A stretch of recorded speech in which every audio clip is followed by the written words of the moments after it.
So, this has been making the rounds on social media recently. It's not surprising at all. We all know Hollywood loves to mock Christians and pull this kind of stuff. You know it, I know it. It's not a secret anymore, and you don't ever see them doing it to the Muslims. But this also reminds me of an episode of Battle Ready with Father Reehil on Radio Maria, where he said this. Well, what you feed on, you become. And when I say feed on, I mean like what are you taking in through your eyes and through your ears? Because that's forming your soul. So, let's take it to the extremes. If you're going to, spend hours a day looking at pornography, you're going to become a depraved individual who's constantly in a state of mortal sin. If you spend the day listening to hours of chant, Gregorian chant, it's going to uplift your soul. So for the rock music, there's different varieties. I mean, some of that stuff is just downright evil.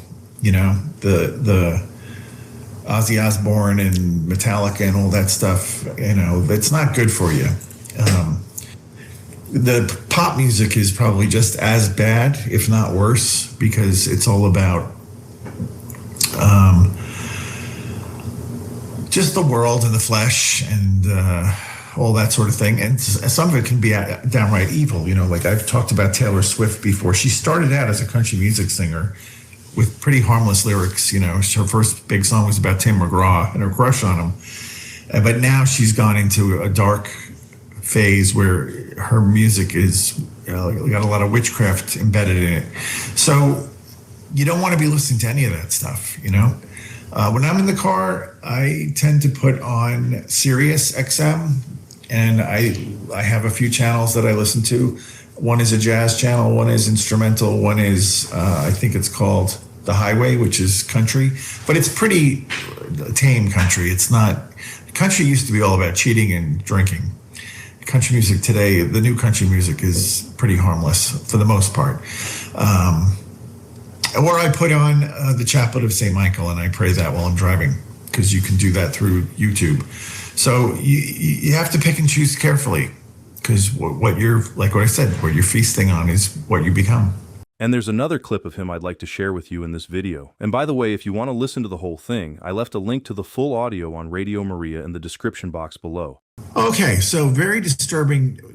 Every day there seems to be something disturbing, but this most recent bill that's been made into a law in Canada called the C9 bill.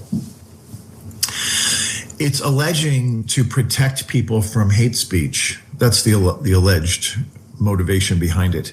But what it actually does is you could go to jail now for quoting the Bible in Canada. You can go to prison for quoting the Bible in Canada. So clearly, they don't value free speech up there, nor do they value Jesus Christ. It's that simple. And I pity the Canadians, because I have many friends who were Canadians. This is horrible, horrible. But you see, I've been talking about this stuff for years. It's coming. The persecution of Christians is coming. It's at the door. It's at the door. This is all one measure after the next to slowly and quietly constrict the noose around the neck of the Christian. This is what they're doing. And, our one bastion of hope is the Lord himself. That's where we put our trust and our hope, is in Jesus Christ and his power. And of course, we have at our assistance the holy angels of heaven, because the battle is in the spirit realm, which then bleeds into the material realm. And that's what's happening right now. And we have to pray against this, because this is our border country. And, there's many in our own United States government who would love to do this. They would love to do it. They're probably just using Canada as the litmus test to see how it goes over. Will the Canadians just roll over and accept it? We'll see. But I'm telling you, if this comes to America, you've got to be out in the streets protesting. You have to be calling up for every bill they propose that goes against Christianity and the human being, the human person. We need to be more active in protest, not this stupid no Kings protest, not that garbage. I'm talking about you call up your congressman or your senator and you say, we're done with you. We will not be voting for you anymore if you continue to go down this path. And I hope the bishops will do the same thing. You know, if you can sway whole dioceses to say, we're not going to have this, that's what we need to be doing, you know? And enough of this, we can't voice our opinion as Catholics. We certainly can. We certainly can, and we should, and we must, because this is too much. The Liberal Prime Minister, appointed by Trudeau, who's another complete mess of a person, his values are completely warped and twisted, pushing this with all his might. So pray for the liberation of Canada from these ridiculous laws. And we know what's currently taking place in the Middle East, and everyone is affected. Every nation on earth is affected by what's happening there. Therefore, with that in mind, I thought it's fitting that I share this with you from Father Iannuzzi. The Strait of Hormuz was open to the USA before, and Russia and Europe, before this war was waged on Iran. And as a result of it being closed to us, it's affecting our affordable transportation by way of car or plane. That will definitely result in food shortages. Why do I say that? Because it will impact the transportation of fertilizer. Farming industry requires fertilizer to produce food. And this will lead in turn to increase of food prices. So it's really turning out to be a colossal disaster what's going on in the Middle East. No one can deny that in terms of economics. Okay. Now, the media is giving you all different angles of their version of the truth. I'd say the Western media is heavily spun because of things that have recently been broadcast about negotiations taking place, whereas Iran denies such a thing, and so do other countries and other television networks, not in the West, but in the East. Once again, thank God I'm not a politician, I'm not a military strategist, I'm a priest, and therefore I don't speak with authority in this field, but simply share that which has been relayed by reliable sources and credible individuals who work for the military, who have made public statements. And what all this leads to is worry, fear, insecurity, and sometimes panic. All of these do not lead us into intimacy with the Trinity. They lead us away from it. Now, is it a surprise that the news is replete with negativity? This has always been the case, at least in my lifetime. The vast majority of the news is negative, and negativity does not lead you to intimacy with the Trinity. Certainly, we cannot avoid or ignore the reality around us because it affects us, and we have to be in lockstep with what's going on so as to manage our daily lives and our family and our economy and so forth. Nonetheless, God has permitted this. He has not willed it. Okay, I want to make that clear. I've come across some Catholics, because of course I work in parishes, and some of them, not many, I'd say maybe 4%, have maintained that, oh, this is part of God's plan, this is part of God's will. No, it's not part of God's will. Why is it not part of God's will? God's ordaining will and his permitting will. His ordaining will wants something. His permitting will does not want it, but tolerates it, because God never imposes his ordaining will upon our free human will. God wants us all to be saved. That's his ordaining will. Scriptures attests to this. God wants no one to be lost, but he will not force us to be saved. So God permitted the fall of the angels. He permitted the damnation of Lucifer, and a third, he also permitted the fall of man and woman in the Garden of Eden with original sin. Did God will this simply because it happened? Of course not. Nor does he will what's going on in the Middle East today, because it involves a lot of deception and killing. Thou shalt not kill is a commandment. The church permits, and the church has authority in the field of morality, killing for unjust reasons and without an imminent threat. Okay? I heard somebody once say, oh, there's an imminent threat in Iran because they're killing people, they're beheading, etc. If that's the case, then China's an imminent threat. No, so are these other countries that are killing people, right? So no, that's not what the church defines as an imminent threat. Okay? We have yet to see the imminency of this threat. There has been a lot of talk, just as there had been during the Iraq invasion, that there were weapons of mass destruction, and we hear a similar tone here, but we have yet to see the proof, and yet the war is going on.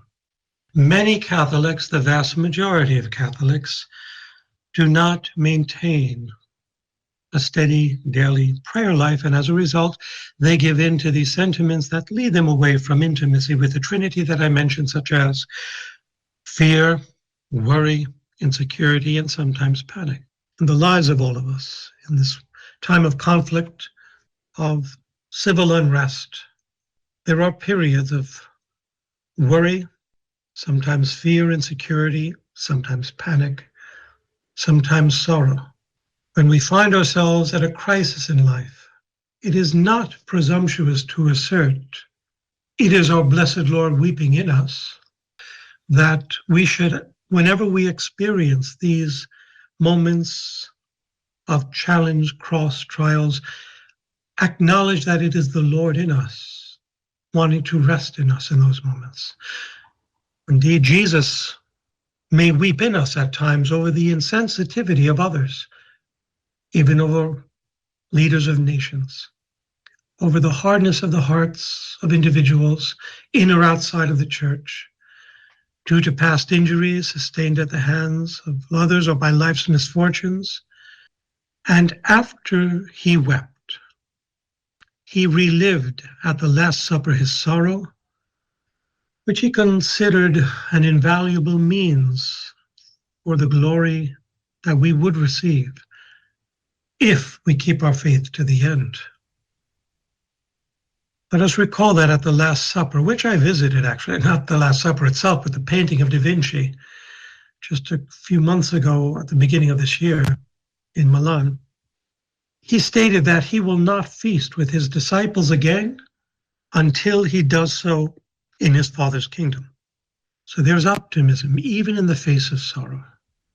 By the way, some of you have mentioned in the comments that I've been covering a lot of dark stuff on this channel. Things like the crazy or stupid things people say and do online, for example, consecrating themselves to Lucifer. However, if you pay closer attention, whenever I cover those things, I always take the utmost care. For example, by blurring the spirit board, muting certain parts of the audio when they're cursing, and avoiding images that are too scary or outright demonic. And my aim is really to inform and educate others about spiritual warfare. You may already know a lot of what these priests are teaching, but many people out there are still completely ignorant about these things, just like this. But I've been ghost hunting and doing paranormal investigations for years, and like a lot of people in this field, I collect spirit boards. There's one there. Let's see, I have a pillow that's a Ouija board print. And I even have a little coaster. And I have a few more just kind of laying around. And nothing bad has ever happened. And this is a subject I love to talk about because a lot of people don't know the origin behind these fears that we tend to have towards Ouija boards, which started with The Exorcist. Because before that, Ouija boards and spirit boards like this were just cheap little for fun party tricks. People were not getting possessed and having horrific hauntings happen because of them until The Exorcist came out. And of course, if you're familiar with the novel or the movie that is based on the novel, that is a big plot point in it. Another fun fact real quick is that the supposedly true story of a little boy being possessed that inspired the novel and the movie, that all took place in St. Louis, Missouri, and I've gone to the locations associated with that story. If you are into this kind of stuff, you have to go to St. Louis and check it out. But anyways, The Exorcist comes out, and all of a sudden, everyone and their mom is encountering demons on these boards. Nothing but good old hysteria. And myself and many of my friends that also do paranormal investigating have used Ouija boards countless times, and have had nothing truly malevolent ever happen. Now, could bad stuff potentially happen? Sure. The very first time I used an Ouija board when I was a young teenager, we had some really wild stuff happen in the house afterwards. At the time, I interpreted that as evil and malicious and scary. But in hindsight, with the experience that I have, I look back and it's like, oh no, that was just some really interesting paranormal phenomena, but I was never hurt. No one was ever hurt. No one got possessed. So, moral of the story for Ouija boards and other, fun ones like the Holy Spirit board, it's not playing with fire. You are playing with a piece of wood or chipboard with engravings or with printed paper adhered to it, and that's it. There's nothing inherently bad or evil or dangerous about a piece of chipboard with printed paper on it. It's a tool for spirit communication, and it's all about how you use it. And I've used them a gajillion billion times, and not possessed yet. And this story shared by this young man, Tom, let me share it with you again to show the reality out there. Not everyone is well informed about spiritual warfare, angels, demons, and exorcisms. He was a drug addict before, and this happened when he was around 20. Did not believe in God, did not even believe in anything supernatural back then. And his girlfriend, when this happened, had a tumor in her brain and was also a drug addict. I had no belief in these kind of spiritual things. Every once in a while, my grandma would let us sleep at her house. We went to my grandma's house and we were sleeping in a spare room. And I remember she was brushing her teeth in the bathroom and I was laying in bed watching something on TV or something. And I just heard this thud in the bathroom, and I went out to the bathroom and she was like having a seizure. And she was like shaking and stuff like that. And, I grabbed her and I was holding her and I was trying to make sure she was okay, and pulled her out of it and took her back into the spare room we were sitting in. And I sat her down in this chair and she was kind of coming to, but she was a little disoriented. Like she was like, what happened? Kind of shook up a little bit, like wondering where she was at. I remember she looked outside the window and she was looking outside the window and she said, who's that? And we were on the second story of a house, right? So it's like, who you talking about outside the window? I was like, there's nobody. You just had a seizure. Everything's okay though. We're okay. Don't worry. And she was like, no, there's somebody standing outside. I can see them standing outside in the yard, because you could see the yard from where the window was, right? And it's weird that I wasn't more freaked out than I was, but I looked out the window. There's nobody there. As time went on, the seizures, they did happen more and more. And every time she would have a seizure, she would talk about seeing this guy. But one of the threads that started to appear after each one, we're talking maybe once every few weeks to once a week to sometimes multiple back to back, and then nothing for a while, was that the man was getting closer. Like he was way out in the back of the yard, right? Outside the window, out back or whatever. And then like each time she would say, okay, like he's closer, he's getting closer, he's getting closer. And she would kind of be coming out. And it was like, she was like delirious, right? Like she would be half in a dream, half out of a dream, coming out of these seizures. And she would be like, he's coming, like saying things like that, right? Eventually over time, it got to the point where he's in the room, he's right behind you, he's right next to you, he's right next to me, he's right here. Don't you see him? He's sitting right here. And I didn't think anything, it didn't bother me one bit. I thought it could be explained. It's like she has a tumor in her head. She's hallucinating. This is schizophrenia or something, right? Like this is some type of hallucination. This is a side effect of that. This is not real. It's not real. That's what I kept telling myself. She kept saying he's getting closer. He's getting closer. And then the narrative changed from he's getting closer to he's trying to get in. She would have seizures, but she would like hitting her head. And just saying like, he's trying to get in, he's trying to get in, he's trying to get in. I'd like hold her hand down, so she would like stop hitting herself, and be like, okay, relax. There's nobody trying to get in your head. And I remember the day one time when she kind of stopped fighting, and she said he got in. And I remember when that happened, like the seizure stopped, like he like stopped like struggling a lot. I remember like the look in her eyes changed. Like just as I'm sitting here talking to you and you're sitting here talking to me, you can see my body, right? Like you can see my eyes and all these things, but just this flicker happened. It's like a flicker. And I could just tell that although I was looking at the same body and the same person on the outside, the person on the inside was not the same. Like, I don't really know how to explain it other than the air in the room felt tight. Very like the vibe shifted very. And she looked at me straight in the eyes, and just like this grin like came up on her face, she like smiled at me, and I was like, Kay, like, are you okay? Are you done? What's going on? Do you feel better? And she got up for a second, and like I went back, and it's kind of like, it was weird. It was like looking around, kind of like checking the room out and stuff, like looking at her hands, kind of like checking things out, and then looked at me and like smelled me, with like smelled, and then like looked me straight in the eyes, like they were like looking through my eyes, and she was like, why are you so scared? I can smell the fear on you.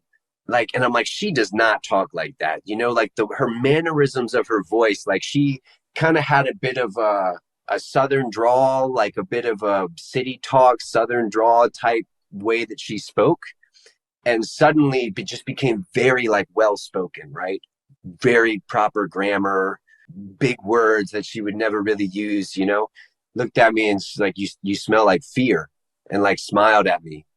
There was something deep down in my spirit at this time, which I didn't even believe in yet, that just told me that what I was experiencing was like what all the horror movies were about, like Exorcist. You see these types of things, right? And I was just thinking like, there's no way that's not real. Like, it's not real. This isn't happening. Like, this is something else. But I remembered somewhere deep down in me, I was like, that's exactly what's happening right now. I remember having some type of morbid fascination with the experience. I would try and have conversations with it. Like the first time it happened, like the first time, back to what we were just talking about, and I smelled like fear, and I was like, who are you? It didn't say anything to me. And I was like, what do you want? Where are you from? Didn't say anything, which kind of like mocked me a little bit, joke with me. But that experience like ended, right? And she came back too, and she didn't really like know what had happened, right? And time went on, and like it didn't happen again for a little while. It started to happen that every time she would have a seizure, the guy would come back. Like it would be like this violent, like she would have this violent episode, and then like she would snap out of the episode, and like it wouldn't be her. It would be like this entity, right? And it got to the point where it started to happen with such increasing frequency where I was sort of unfazed by it. The entity would come in to her body, and I would be like, hey, what's going on, man? Welcome back. Yeah, it's still me. I'm not scared of you. But and I remember talking to it. I would ask you like, who are you? Where are you from? And I remember this moment clearly. It was a long time ago. I don't remember every word that he said to me, but I remember this moment very clearly, where he just looked at me and says, you know who I am, you know what I am, that type of thing. And like in my head, I was just thinking demon, demon. I had no frame of reference for what a demon was. I was not raised in any way to believe it. And I was thinking to myself at the time, like, you're talking to a real demon right now, or you could be. Or you're talking to a split personality of some kind that's caused by a brain tumor. I wasn't afraid of it. And I think that's because I was in such darkness myself, and I had no belief in a higher power. And the fact that I started to doubt my own story I was telling myself about it being some type of rational explanation, because if it was simply a hallucination of her mind, it wouldn't have this recurring theme that would continually be touched on and built upon like a continuous narrative. Like if every time it happened, it was something different, like, oh, I'm a milkman. Oh, I'm a dragon. Oh, blah, blah, blah. Like, okay, well, then you've lost your mind. But there was a continuity to it. The continuity is strange, and the feeling is strange. And the way she's talking, it's all just so odd. Like I started to really doubt my own sanity, obviously. Obviously. Like, I need to know, And I remember I was like, listen, if you are what you say you are, and what you're telling me is true, then you need to reveal yourself to me and show me that you're real. Because right now, I think that you're just a part piece of somebody else's imagination. Like you're a byproduct of a mental illness, And the part where it really started to become real was that moment when I said, you need to show me that you're real. And I remember that night I was laying in bed, and she was next to me. It was the middle of the night, and I had never gotten sleep paralysis in my life, and I've never gotten it since. This is the only time in my life anything like that has ever happened. But I remember like waking up in the middle of the night and just feeling like I was stuck to the bed, like fully conscious, but my body was totally asleep. There was a window, to the right of us, with the blinds kind of partially opened. I could see this dark figure, like very slowly, like I could see the shadow out of the corner of my eye through the blinds, like walking down the way. And I remember Kay was laying next to me and she was shaking me. She's like, "You gotta wake up. You gotta wake up. Somebody's trying to get in. You gotta wake up." But I couldn't move, right? So I'm sitting there like trying to talk. The figure like came on and she was like trying to shake me to wake me up, which is weird thinking about it too. Cause like if I'm having sleep paralysis, how can she see that? If it's just sleep paralysis, how can she see that too? How can we both, and she's awake and I'm paralyzed? Like, how is that possible? And I remember the being came by the window and it just slipped like right through the door.